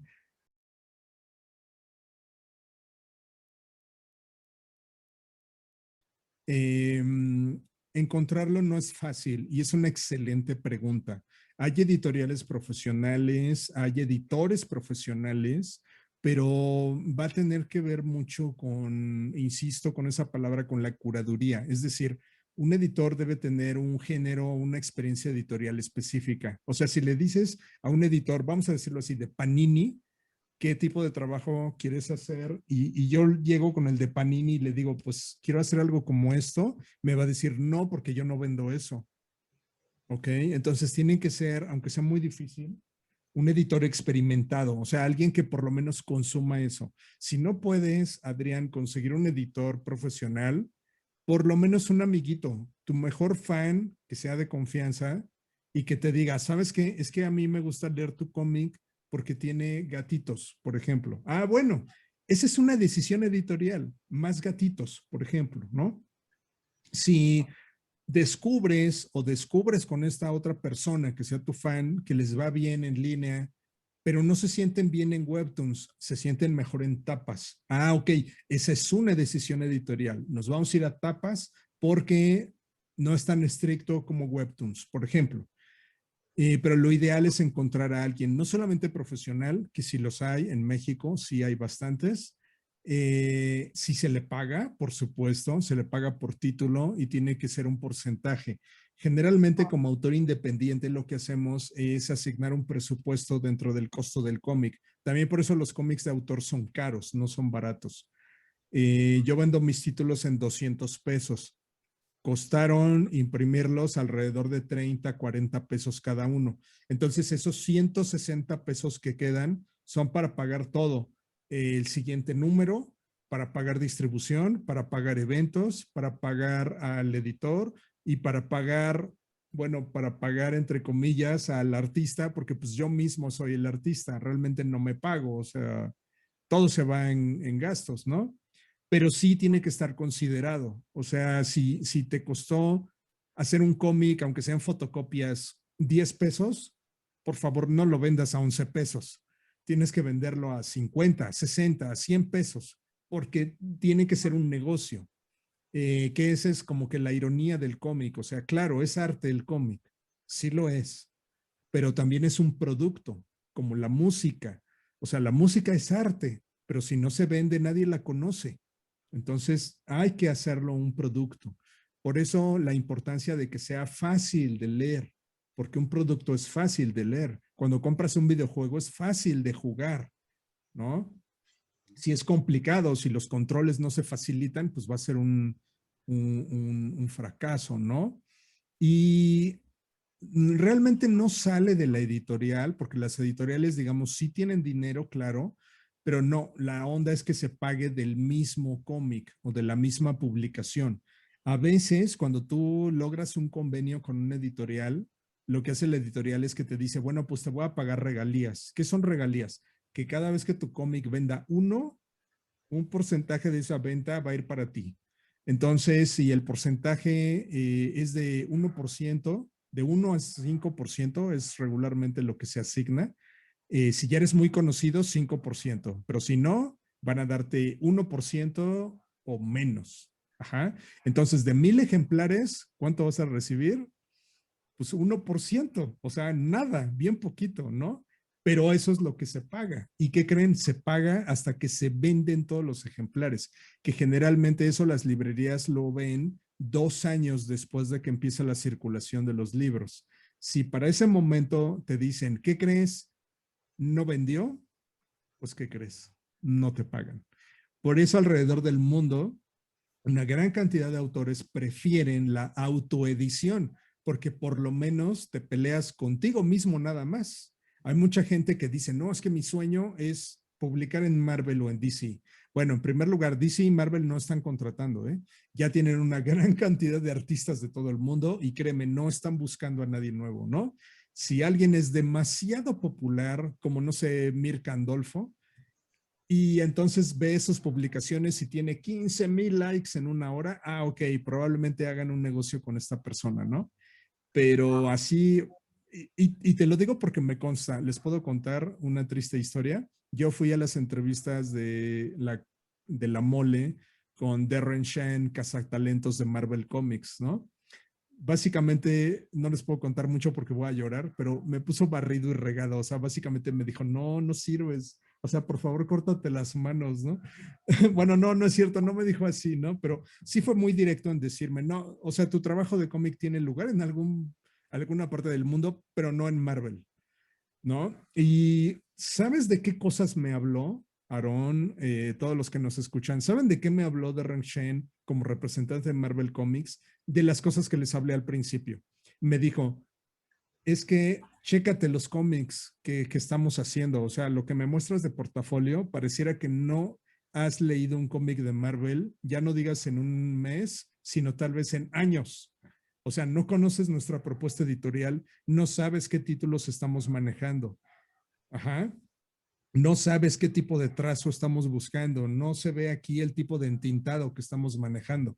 Entonces, ¿dónde ubico yo tu trabajo? Esa es la labor del editor, eso es lo que hace un editor. O sea, tratar de notar cuál es el área en la que te va a poner. No es nada más así como de, ¿qué creen? Llegó otro que sabe dibujar, a ver, pónganlo por ahí, luego páguenle. No, no. Ok. Y finalmente, bueno, y entonces el costo, o sea, lo que se le paga, todo el equipo que hace el cómic tiene que salir del cómic. No sale de alguna parte que no existe y que es intangible, porque también, bueno, es que también es eso, o sea, como bien mencionaba Aaron, o sea, cuando dices, bueno, que el gobierno apoye, bueno, sí, pero el gobierno no es un sujeto que está en todas las mañanas hablando, ¿no? Sino el gobierno son muchas cosas que están actuando al mismo tiempo. Entonces, si por ejemplo los jueces del Sistema Nacional de Creadores tuvieran también que hacer una labor editorial e incluso tal vez yo diría, cámbiales el nombre, ya no son jueces que van a seleccionar y que entonces tal vez con cierto nepotismo van a elegir cuál es el linaje que estamos continuando de historieta en México, sino más bien que tengan la responsabilidad editorial de llevar a buen término todos los proyectos y que por fin veamos impresos de año con año proyectos que no se acaban, sería una historia diferente, ¿no? Pero es por eso, o sea, no hay un reconocimiento de la labor editorial, que ese es el problema.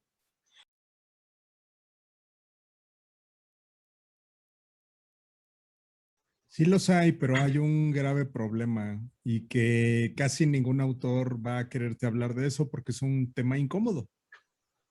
Las editoriales en México quieren y desean fervientemente imprimir cómic nacional. Ajá, pero no lo hay. ¿Ah?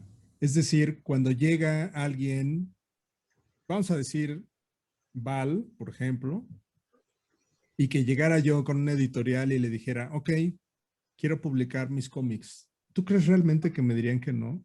No, claro que no. Dirían que sí, adelante. Pero pasaría un mes y me dirían, ok, ¿qué tienes nuevo ahora? Y al otro mes me dirían, ¿qué tienes nuevo ahora? Y al otro mes me dirían, ¿qué tienes nuevo ahora? Entonces, ¿qué pasa? Que estas editoriales han vivido en la frustración todo este tiempo. Ajá. Y entonces, ¿qué dicen? Pues mejor reimprimo algo de fuera. Total, en Japón hay un montón que reimprimir. Y entonces tienes ediciones bellísimas y están saliendo. O sea, vaya, hasta salió el Frankenstein, este de Bernie. Ajá, que eso se me hace tan raro. O sea, cuando Smash, por ejemplo, sacó Valerian, o sea, eso fue rarísimo. ¿Quién lo compraría? Pero es porque no hay en México. Yo tuve una plática hace Tampoco alrededor creo, de... tú, Ajá, tú dirías que, por ejemplo, Panini o Smash están interesados en producir, o sea, en sacar una sí, convocatoria para sacar trabajos sí, mexicanos, ¿sí? sí, y sí han existido esas pláticas, o sea, porque te digo, yo he estado en ellas. O sea, tuve algunas pláticas, por ejemplo, hace alrededor como de 15 años con Alfaguara, Alfaguara Juvenil, y tuvimos unas pláticas bastante serias.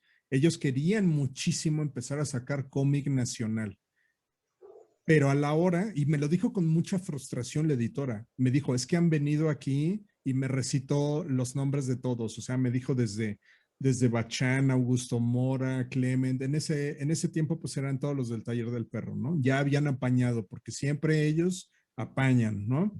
Pues resulta que simple y sencillamente no tenían la capacidad de tener cómics nuevos cada mes. O sea, todos decían, no, pero pues como en medio año, ¿no? O, oye, no, es que son muchas páginas, ¿no? Y la editora, con mucha razón, decía, pero es que con qué lleno las tiendas. O sea, Sanborns cada mes tiene nuevos cómics, cada mes, cada semana. ¿Qué hago? ¿Qué les digo? ¿Cuáles nuevas 96 páginas de cómic vamos a publicar? Y entonces ellos le proponían, llevándoles la zigzag, les proponían el formato de antología, que por supuesto ese formato a las editoriales no les gusta, porque hay que pagarle a más personas y es un contrato más complicado, porque involucra a varios. Ellos quieren como en Europa, o sea, me peleo con un autor y que ese solo autor va a tener trabajo nuevo cada mes y no hay ningún problema. Por ejemplo, Barbucci y Canepa, cuando estuvieron en Italia haciendo la revista Witch, era semanal y semanalmente tenían de 22 a 28 páginas nuevas y así continuaron por más de una década. De eso estamos hablando, de eso estamos hablando.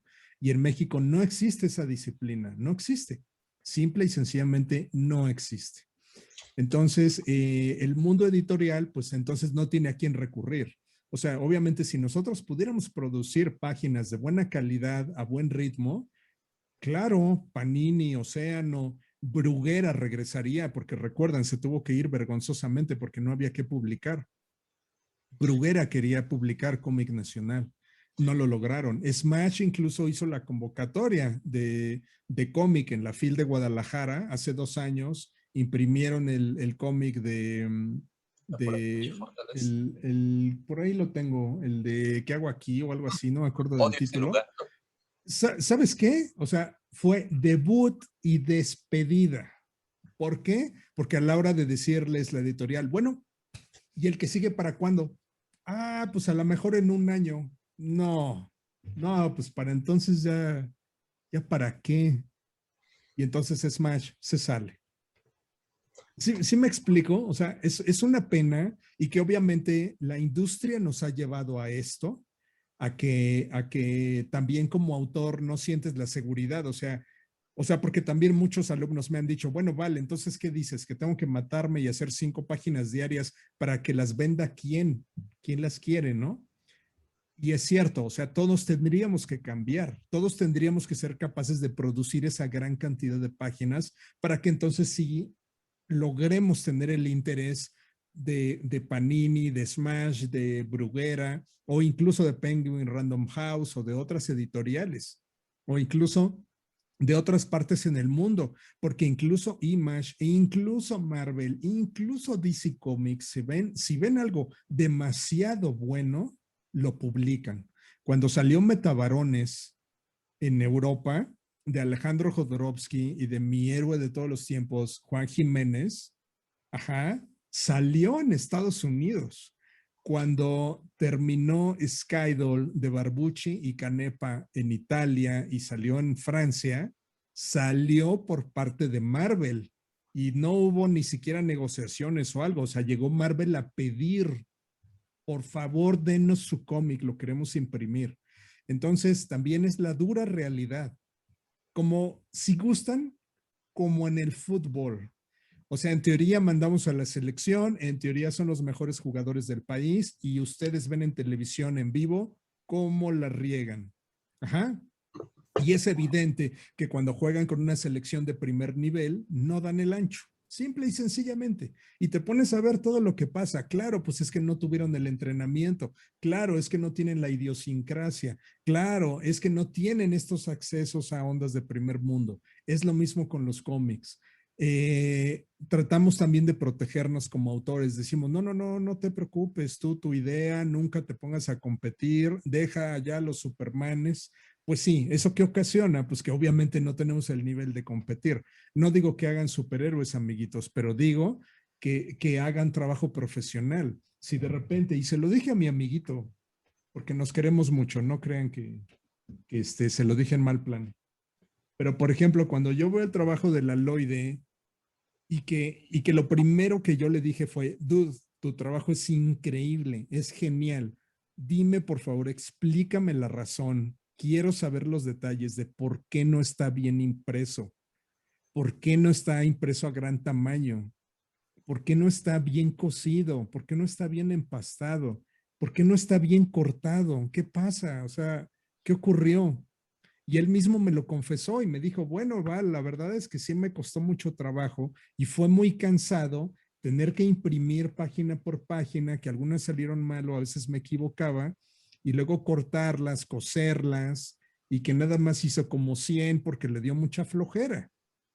Entonces, ¿qué pasa? Pues que el próximo gran autor de cómics de México, pues por 100 ejemplares, pues nadie lo va a conocer, ¿no? En cambio, ¿qué pasa, por ejemplo, con Ale Gámez? O sea, claro que es también alguien, pues que es muy talentosa, que obviamente ha trabajado muchísimo, pero ella ¿qué hace? Bueno, pues mi trabajo está muy bonito, desde el inicio voy a hacer que se vea muy profesional y entonces llega el momento en el que ella está preparada y llega con la editorial, con Océano, y les dice, mira, no son 20 páginas, no es un panfleto, es un libro, tiene cientos de páginas nuevas. ¿Cómo ves? ¿Te animas o no? Claro que se animó Océano, claro, claro. ¿Quién no se va a animar? O sea, los cómics se venden, no es secreto, son un éxito, a todos les gustan. Entonces, si como autor no estás preparado para ese pasito de disciplina, pues claro, vas a vivir en las sombras por toda la eternidad, ¿no?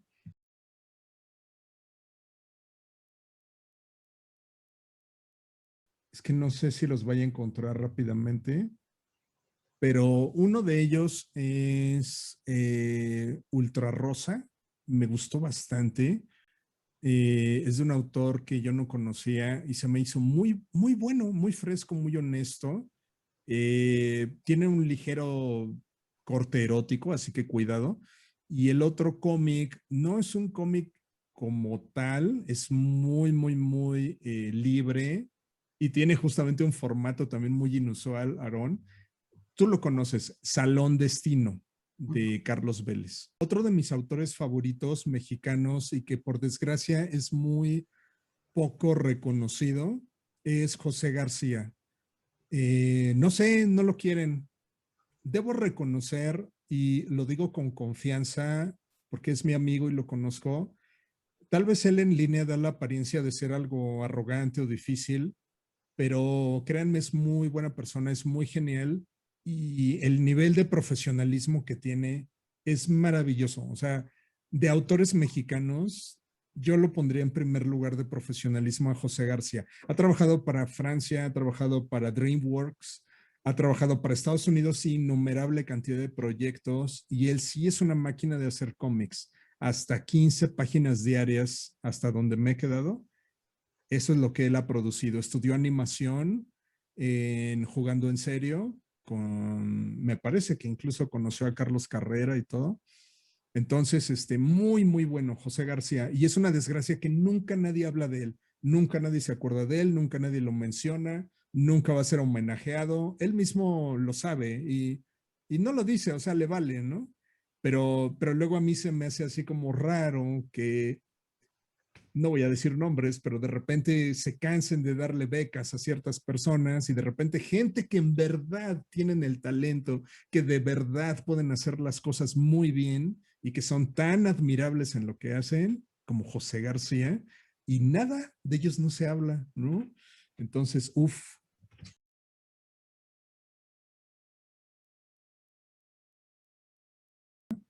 ¿Qué más? Me encantan más también los videojuegos. O sea, de hecho, si no me dedicara a los cómics, yo soy videojugador desde hace mucho, entonces seguramente haría algo que tuviera que ver. Bueno, lo hago, ¿no? Porque trabajo para videojuegos mucho.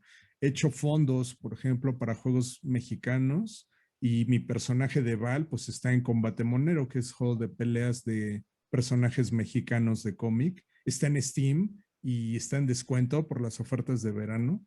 Entonces, pues sí, sí conviene. Y sirve que es como un pequeño, pues una pequeña lección de historia, porque aparecen personajes, pues que sí, pues son del folclore mexicano, ¿no? De cómics. O sea, por ejemplo, aparece Buba, aparece Esteban de Hierros de Papier, aparece Centella Azul, aparece Cassandra de este Break y de su cómic, aparece Laval, aparece Coatl, aparece por derechos de autor, pues una ahí como copia de Fantomas, aparece La Niña Piñata de este Joshua De Josh. Hernández.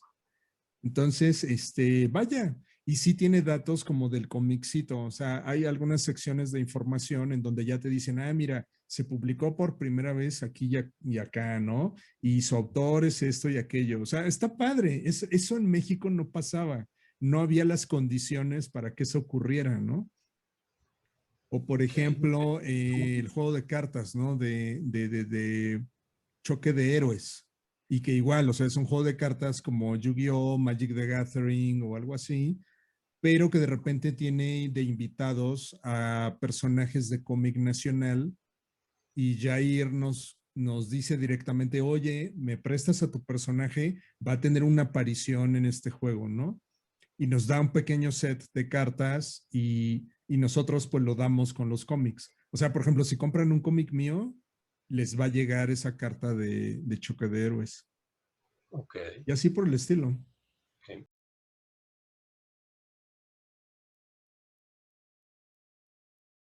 Pero es que no está mal. O sea, yo no veo nada mal que vivas del cómic y que vivas bien, ¿no? O sea, es una profesión meritoria. Si te la tomas en serio, pues te va a ayudar. Afortunadamente, yo he podido desenvolverme en otras cosas también. Soy ilustrador, estoy colaborando para una empresa de videojuegos y estoy coloreando ahí. Y eso me gusta, pero los cómics pues son como que el negocio propio. Justamente con el cómic que les mostré hace un instante, que hicimos Fran y yo, pues es nuestro propio proyecto editorial. Le llamamos nosotros Garritas Garage.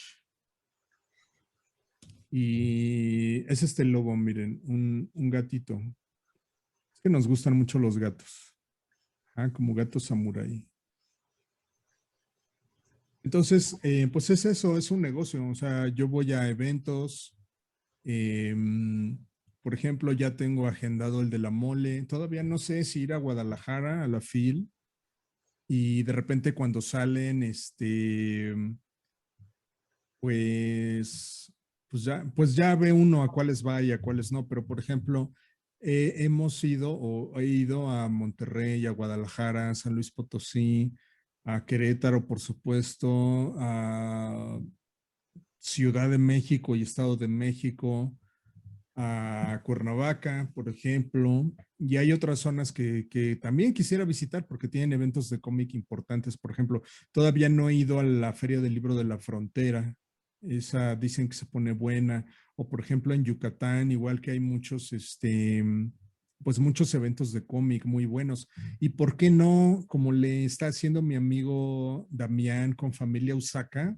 Pues que ya se aventaron a ir al Salón del Cómic en Barcelona hace unos años, o como mi amiga Sareki, a quien también admiro muchísimo, muchísimo, justo sacó su segunda parte de Ixpule y es un gran libro, muy bonito. Sareki es probablemente de las autoras de cómic nacional más importantes de nuestro tiempo.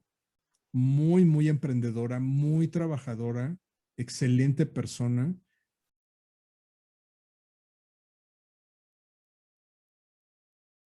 Entonces, es como que una manía malsana de hace un tiempo, pues de certificarnos, o sea, que alguien te diga que eres el maestro, ¿no? Y eso pues es un poco extraño, ¿no? Afortunadamente, nuevas generaciones, eso les importa muy poco, o sea, se preocupan más por cosas como, dude, ya pasó una semana y no he publicado mi webtoons, a ver, me voy a poner a trabajar, órale, y ahí están, ¿no? Pero Ahí, bueno. ahí no sé, no estaría tan seguro. O sea, me quedo así como, tampoco creo que sea una cuestión como de edad y tampoco creo que no se formen vicios ahorita.